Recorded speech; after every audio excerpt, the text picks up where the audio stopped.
and I'm setting off. It's a 9-mile just over walk, 15 kilometers dead, taking in Cnoc and also Ward Hill, and then a tramp back across the roads. Now you can cut a bit of distance off when you come down off of Ward Hill. If you look at the map, you can track a footpath back that takes you all the way up, brings you out the topper end of that track.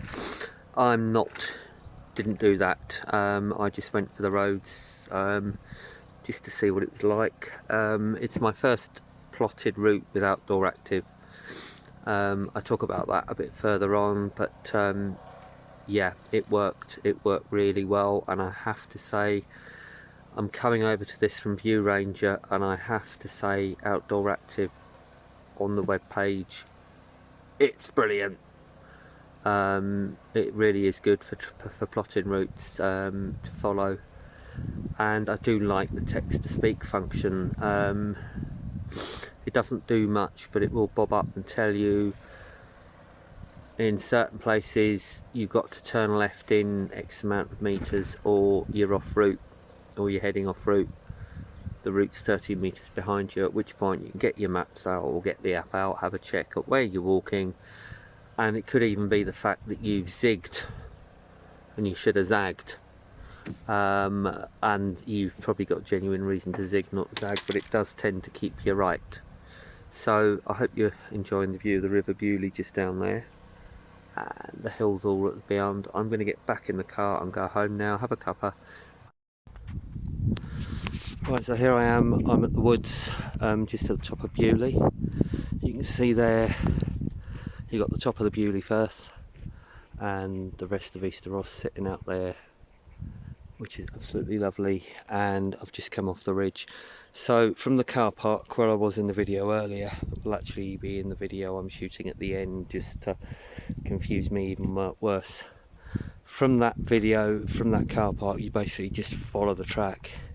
It's a decent forestry track, up and along, keep on the main right hand track, keep on the main right hand track, and literally you follow it until you get to the loch, which is where I'm about to go now. Now in the distance there you can see hills in the background, which are looking awesome. But it's a really nice walk, this, and down to the loch. I'm going to bring you back later, you'll see just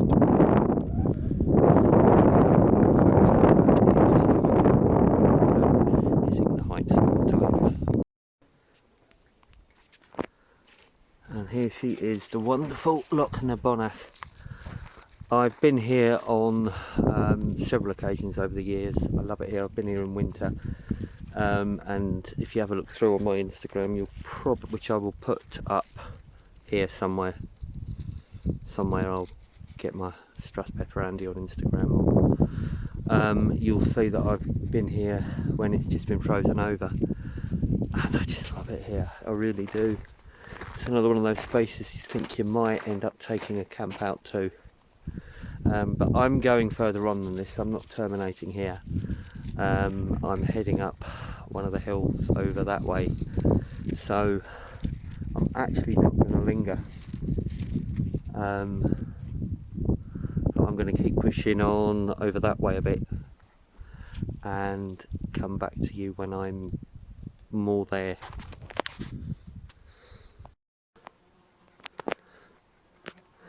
Right, so Loch Nan Bomach is somewhere down over there. That's the view out towards Easter Ross, and you can see the Guggly wind farms. Yes or no, I'm not going to debate them. Just not going to do it. And I'm following the reroute here. Now this is actually really remote. There's very little navigation points to hang on to, just looking at the map and working out where you are with the compass. Or in my case, I've got Outdoor Active on, and a big shout to Dave Outdoors, who I was watching last week. I'll put a link to his channel somewhere up here. Go and say hello. Who did a thing on plotting with Outdoor Active, because I'm from Viewranger on this, and I've recently started using it, but I've not been too okay to use it because of being used to outdoor Viewranger, and it's different. So I've read what Mr. Dave Outdoors said about it and went back and forth with him a bit. So this route I've actually plotted up on Outdoor Active. I will put it up as a full and proper route. It's kind of cobbled from somebody on Walk Highlands who did a longer route from Beauly and back into the village. I've of course not done that. I've plotted it, and really I think that's where I'm going.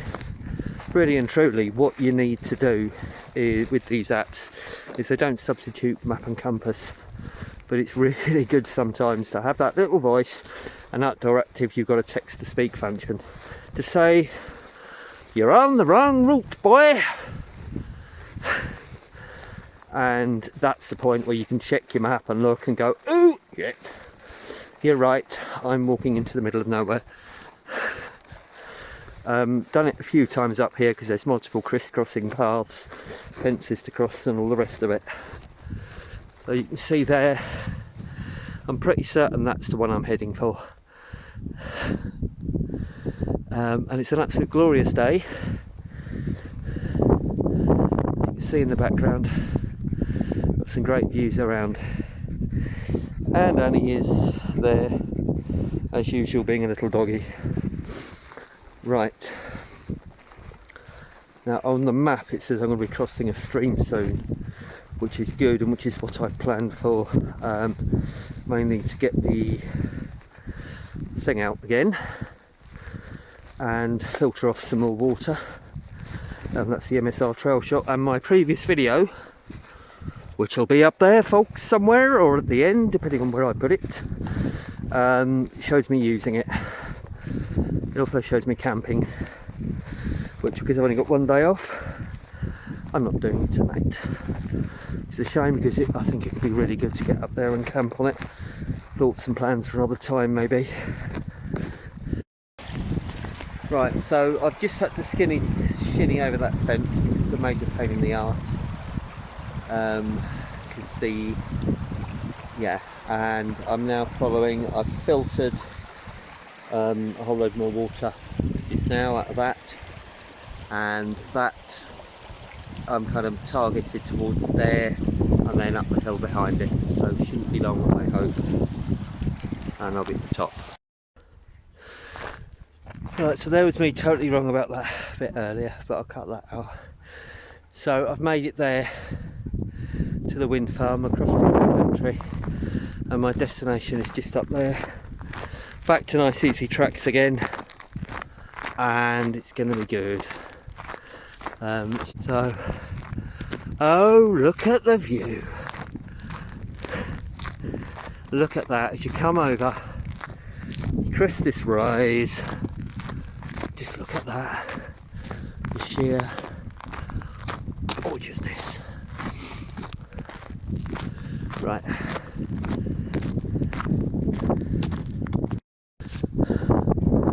And I'm at the summit of the first hill. The name of it up there because I can't even remember it. Have a look at that world. And I'm auto fixating. Look at that.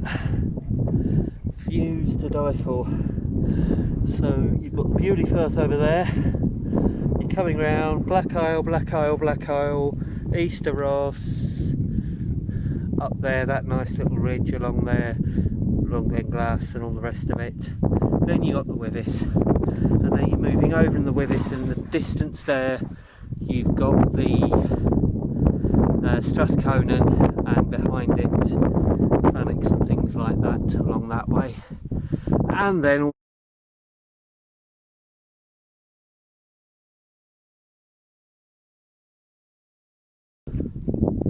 right, so I'm back off the hill. There's the loch over there. My next target, I don't know if you can see on the top of there, a little plateau that is all hill. that's my next target. So I'm kind of going to follow that little gap in the trees there-ish and head up. So, and then it'll be straightforward back toward the car. So yeah, I will come back when I'm on top of the hill, unless there's anything exciting on the way. Here I am, I'm on top of Old Hill, which is great. It's the second sort of hill and the last hill of the walk. Said these aren't too big, both under 400 metres, but it's been quite a challenging walk because a lot of what I've had to walk through is, as you can see, the heather, and there's no path there. So that's where I was, Udais, up there, and I've come from all the way back round there. So basically I've come up, there's a wee footpath there when you get to the plateau, but before then, if you're doing the route that that I'm using, which will be published on Outdoor Active any minute when I get back, if you're doing that route, it basically calls for a few kilometres of just heather, about a kilometre or so of just heather crunching, which is not too good really. Quite fun, but not one of the things that you'd really go out to do as a choice. So in the distance there, that's the Beauly Firth, and then you got the Cnoc Firth over there. I don't know if you're getting that quite, with the Black Isle in the middle. I'm going to have something to eat and I'm going to head back.